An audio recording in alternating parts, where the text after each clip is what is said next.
¿Estáis preparadas? ¿Preparados? 5, 4, 3, 2, 1. ¡Adelante, equipo! ¡Suerte! There you go. I'm recording you now. Oh, let me record you. Let's wait for each other. We're going in. Ah.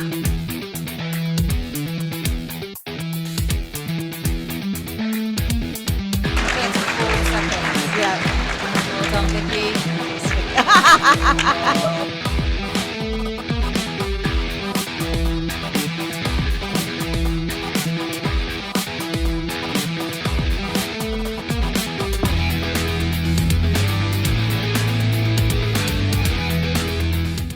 Hi, welcome to Vicky Makes and Builds. Right, okay, so this has been a long time in coming, but finally today I have for you the second of my videos on the trip to Spain and the World Jigsaw Puzzle Championships 2023. Now, if you haven't seen them yet, I've already brought out the first video on the trip, and that was last year. I'll link it in the description for you. And I've also done a puzzle haul video specifically based around the trip as well, so go check those out if you haven't already. In the first video I covered all of the shenanigans of the trip from my arrival on the Monday the 18th of September through to all of the proceedings on the first day of the speed puzzling, which was the Thursday the 21st. Now this was quite a long day of puzzling because it involved all of the individual preliminary rounds, of which there were 6. So in this video I will be starting things off with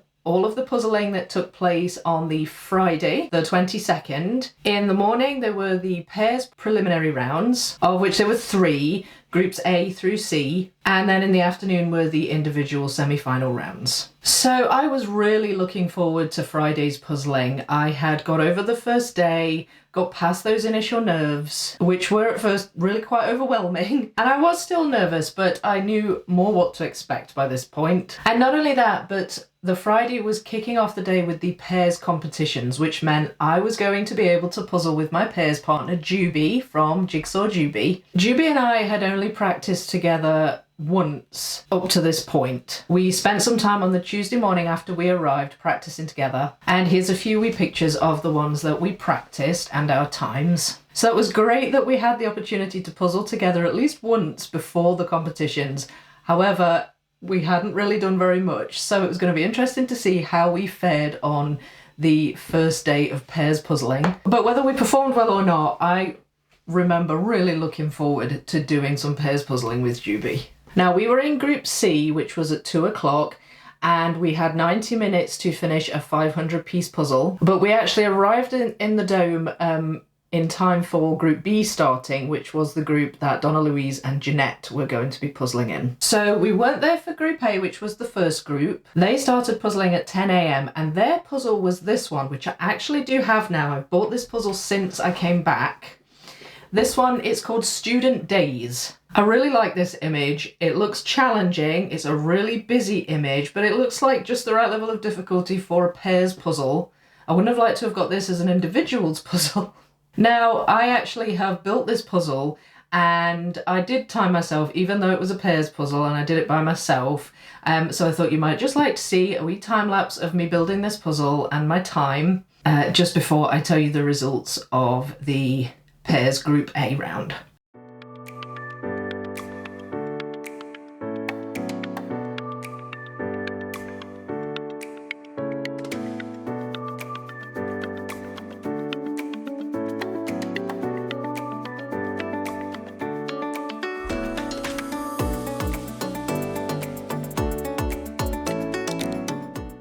So the results of this round were as follows.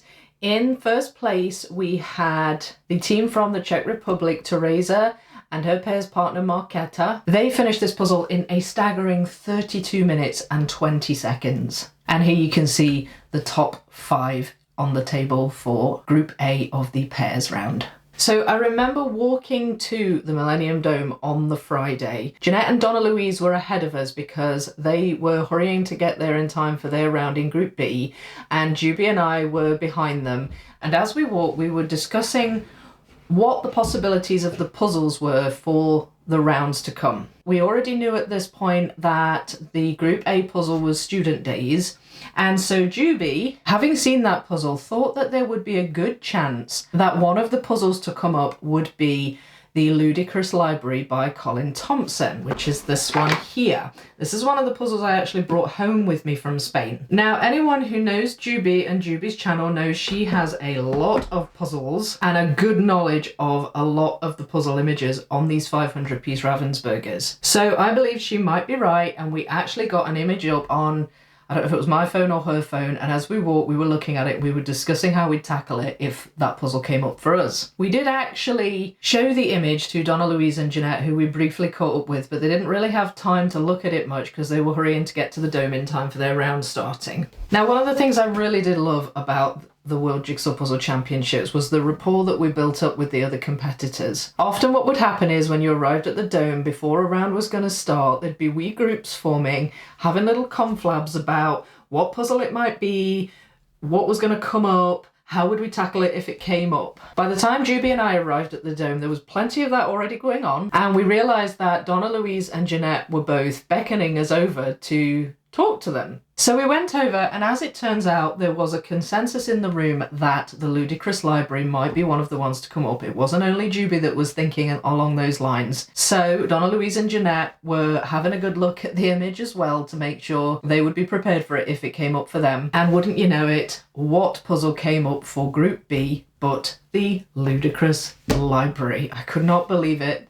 I had to laugh when that happened, but it was just, I really loved the buzz when we arrived and people were talking about what puzzle possibilities might come up. I just thought that that was such a fun aspect of it, and everybody eager to see the image and really study it and things like that. That was a really fun part of it for me, and it was just so funny that the puzzle ended up coming out of the bag for them, but it didn't for us, so we were still sort of okay, well, we don't know what else it could be. I think there was another puzzle that people were predicting might come up. It was one with cats on it. I cannot remember the name of it, but they had a similar kind of busyness to them, so people were obviously recognizing themes in the puzzles, having seen the ones before, and then trying to predict what it would be. So Janette and Donnalouise did their round, and Jubie and I cheered them on from the side. They did really, really well. They finished the puzzle in 1 hour, 5 minutes and 59 seconds, which was so good. It was a really tough puzzle, and I know that now because I have since also done this puzzle as well. I did a time lapse of it, and I timed myself doing it again, even though it was a pairs puzzle. So I'm going to pop up a time lapse for you just now with the time at the end, how I did on this puzzle.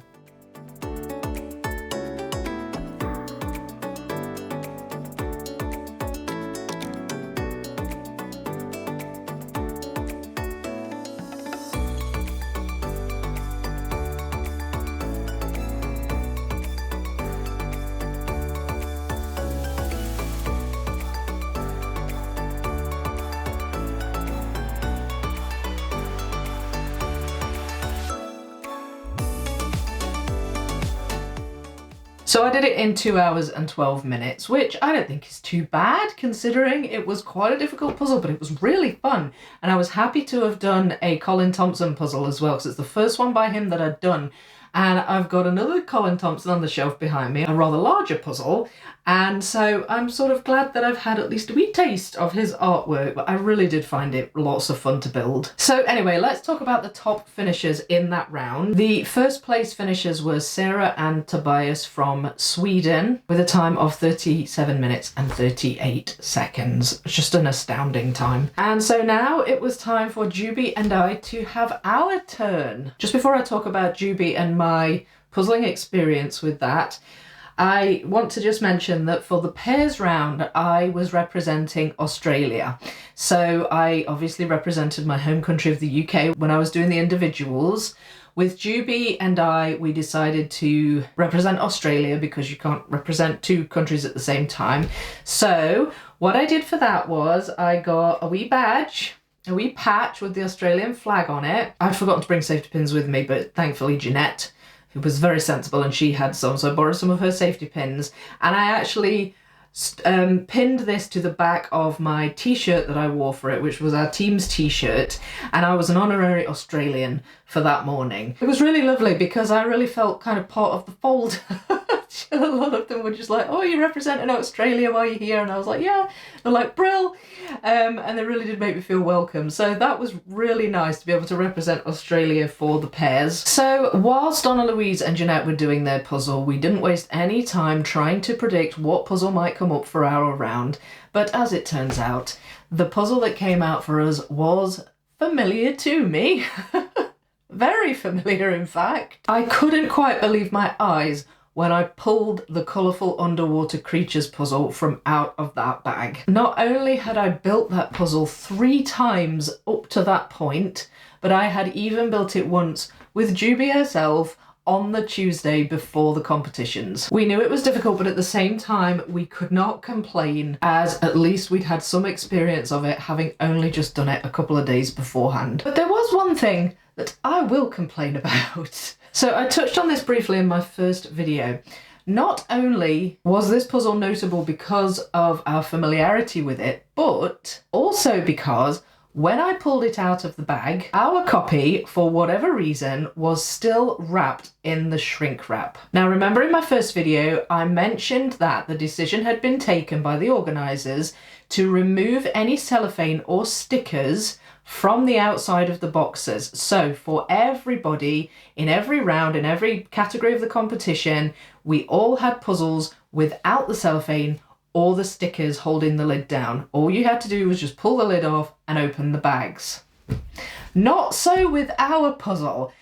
Somewhere along the line, it had got missed, and so I pulled it out and it still had the cellophane on it. So while everyone else was tucking into their bags of pieces, I was faced with having to rip the cellophane off, which occasionally went well for me and occasionally didn't. So after having a split second of a rant about this, I did the hug and pull technique, or whatever you want to call it. I did this thing where you hold the puzzle and you put your hands on either side and you pull, and it pulls the cellophane apart. That is the technique I used, and I think my frustration must have somehow translated through to my muscles because I yanked that cellophane off like nobody's business. And in fact, Jubie later described me as having Hulk smashed it.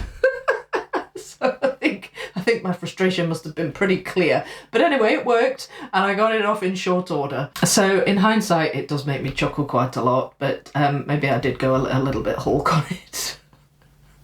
Anyway, having done that, we set to building our puzzle. Now, bear in mind that our time for finishing this on the Tuesday was 1 hour and 32 minutes. We did not get a qualifying time on our practice run for that puzzle. We both had a familiar knowledge of the image, but for me in particular, because I had built it at home more than once before doing it with Jubie, we'd already said that if it came up, that we would build the edge first, since on previous occasions we had not done it that way, and it had caused a little bit of confusion in terms of how close the different fish were to each other. So the frame really helped us get our bearings with the puzzle. Here is the footage of Jubie and I building the colourful underwater creatures. And now I recognised the pieces pretty quickly and I had a good knowledge of what went where. Jubie and I had developed a good communication strategy. We talked the whole time, and Jubie, knowing how well I knew the image, just sort of took my lead with it really.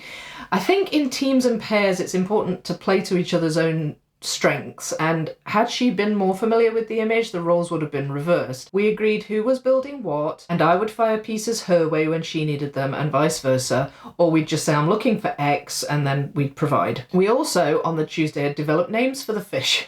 Well, Jubie had anyway, and it was slightly confusing at first as I had no idea who she meant by Fuzzy Wuzzy or Bubbles McGee or Spiky, etc. However, I knew now, and we actually use that to full advantage. It makes me laugh thinking back, because if somebody had been standing there and listening to our conversation, they would have thought we'd gone bonkers. Anyway, we really got going well on that puzzle, and we were absolutely so surprised and overjoyed by our time. We finished it in 53 minutes and 12 seconds. We couldn't really believe it, but we had completed that puzzle almost 40 minutes faster than we had completed it on that Tuesday before. Or to be more precise, 39 minutes and 47 seconds.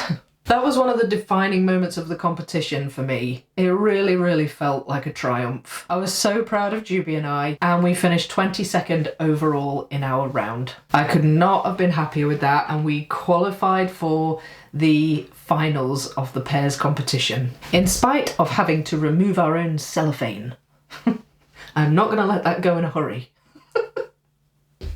And so looking at the top 5 in that round, we have the winners, who were Gisela and Alejandro from Spain, with a time of 33 minutes and 15 seconds. And that was the end of the morning's puzzling. The pairs preliminary rounds were all done, and now it was time to look forward to the individual semi-final rounds. So the nice thing about the Friday was that there was plenty of time between the mornings and the afternoons puzzling to go and grab a bite to eat. This was something that was going to prove difficult for us to do on the following day, but on the Friday we had plenty of time to go and get some food. So there were 2 individual semi-final rounds.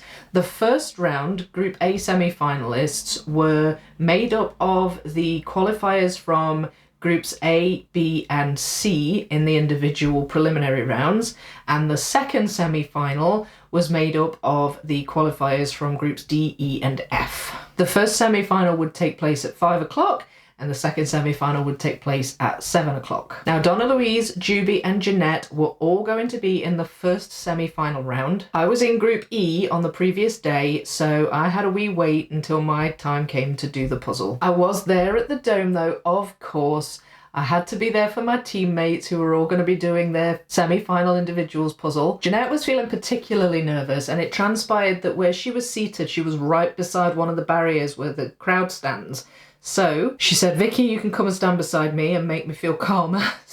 I said, okay, and I think, although I'm not certain, that that might be how the singing started. I know that in either Donnalouise's or Janette's, or perhaps both, of their travel vlogs on the trip, they mentioned about the singing. In order to try and help keep calm, I sang the song Soft Kitty to Janette from, it's a song from The Big Bang Theory. I don't know if you've ever seen that. Now, unfortunately, I can't sing it. I don't want to get done for copyright, but if you're familiar with Big Bang Theory, you'll know that it's the song that Sheldon, the character Sheldon, gets sung to him to calm him down and make him feel better. So I was singing that to Janette. It's one of the singing at the competition is one of the forever memories, because for me, because there was more to come. It was more to come as the competition went on. But anyway, back to the competition itself. So there was a bit of a hubbub that kind of arose when they started laying the puzzles out on the tables ready for the round to start. It was very, very obvious that the puzzles in the bags were not rectangular as they had all been so far. They were in square boxes, which could only mean one thing. It was going to be a circular puzzle. And it was quite funny because I remember at one point standing at the barrier and Charlie, who's one of the announcers, walked past with one of the bags and he looked at me, and I think Sarah Schuler was standing beside me, and he looked at us both and he went, "Square box." We all said it at the same time. We all went, "Square box."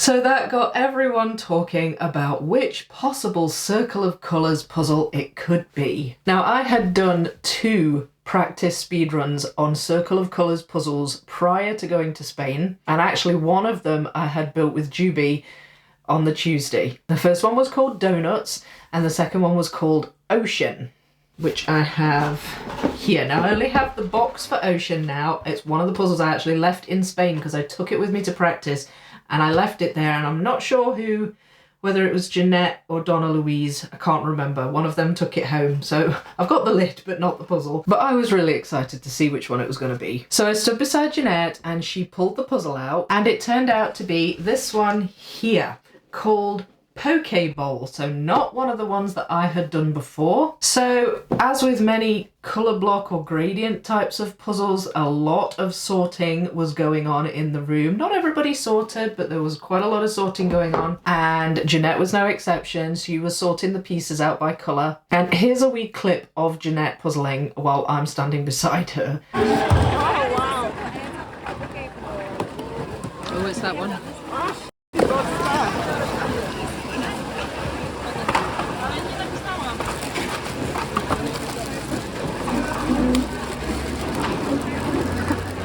like anybody's going to use the giant poster. So slow. So slow. You got this.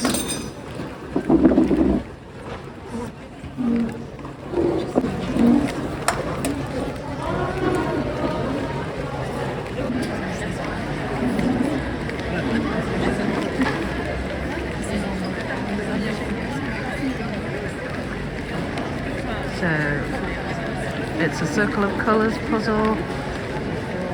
Don't know what it's called, but it's covered in fruit and vegetables. Janette's right in front of me. Donnalouise is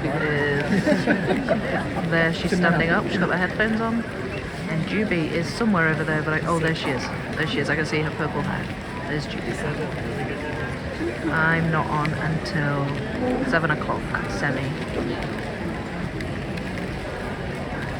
All of these tables are being shared. I think it's about the first 25 fastest to get a table to themselves.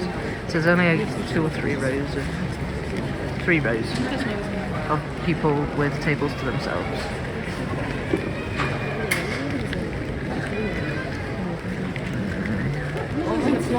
A lot of sorting going on. It's a gradient, so it's a sortable puzzle.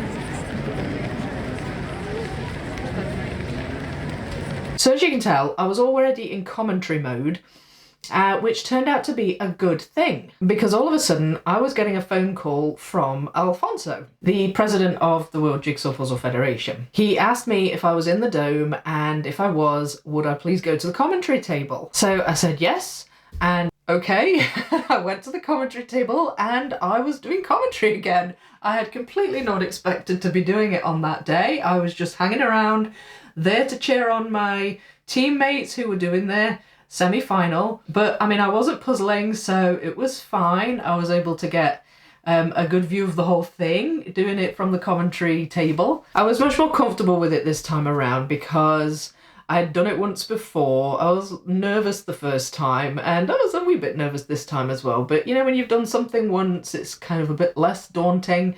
So this time around I felt a lot more comfortable doing the commentary, and I really had a lot of fun doing that. So it was a nice surprise. So let's talk now about the top finishers in that semi-final round. So in first we have Kristin from Norway, who finished the puzzle in a time of 45 minutes and 22 seconds. And actually, once she had finished her puzzle, it was an honour to sit beside her because she came over and did a wee tiny bit of commentary after she'd finished her puzzle. So she was sat next to me and we did a little bit of commentating together. Again, Janette, Donnalouise and Jubie all qualified for the final, for the individuals final with their times on this puzzle. So I was so happy for them. But of course then all the nerves hit me again because I still had to do my semi-final and I was desperate to join them in the final. So I was starting to feel the pressure again. So when my time did come to build the puzzle, it was another 7 p.m. puzzling session. I'd already puzzled at 7 p.m. the day before. So I was kind of used to it by this point, but yeah, it was another late one for me. And the square boxes in the bags announced that it would again be a circle of colours puzzle, but the question of course was, which one would it be? Now, I was really nervous at this point when I was sitting at that table, but I wasn't as nervous as the day before. I think in the individuals you do feel more nervous, rather than, you know, over and above, like, say, doing the pairs or the teams. But I wasn't anywhere near as bad as the day before. I was just happy to be there. I was pleased to be in the semi-finals. And honestly, even though all my teammates had gone on to qualify for the final, I really wanted to join them. But it was kind of, I never had it in my mind really that I might get that far, but to at least have got to the semis, that was really good for me. So I was a little less nervous, felt slightly less pressured, but they were building up. So when I was sat at the table, I was staring at the puzzle in the bag in front of me. Now, the bags are they're made out of fairly thin fabric. And although they're not transparent, you can sometimes, depending on the image on the puzzle, if there was a high contrast between two colours, for example, say black and white, you could actually tell, maybe, you could make out little shapes. And with my puzzle that was in front of me, I could see little white patches around the perimeter of the circle. And I thought to myself, there are white bits around the edge of the ocean puzzle, and that has a dark background. So you have these white bits that are like ocean waves against the dark blue background. And I remembered that from my ocean puzzle, and I was looking at it and I was thinking, I think I've got ocean in that bag. And sure enough, I pulled the puzzle out and it was ocean. So I had another puzzle that I had done before, just right on that Tuesday, and I'd also done it at home, so I had built it more than once, and here I was doing it again. I think I was extremely lucky with the puzzles that came out at this competition. It was just so bizarre that I got so many that I'd done before, but I was so grateful. Now, my time on that puzzle when I did it on my own at home was about 1 hour and 25 minutes. So I really wanted to beat that time. I knew I could do the puzzle in a qualifying time, but I really wanted to beat that time if I could. And I did! I managed it in 1 hour and 5 minutes and 8 seconds. I was so pleased with that. That's a 20-minute improvement on my previous time. So I was so happy. I was chuffed to bits. And I did qualify with that time, so I was also going to be going through to the final with my teammates. I was so happy! And with that time I finished 59th out of 180 people in my round, so I could not have been happier with that. Now, I never filmed myself building this puzzle, but I can tell you that I sorted it by colour. I actually sorted every one of the puzzles that I did. I mean, apart from some of the team ones, and ones I did together with others, all the individual puzzles that I did, I sorted each one of them. So this one was no different. I built each colour section, starting with the green bit. So if I can just show you this bit here where the turtle is. Then I went down in this direction until I reached the pink bit here. And then I kind of stopped at pink and I went back to the top and worked around the other way, and I did the edge last. The UK documentary team, who I mentioned in the first video on this trip, they came up to me when I'd finished to interview me, and all I can remember is that I was so happy to have made it to the finals, and I think I must have just jabbered at them nonsense because I was like buzzing.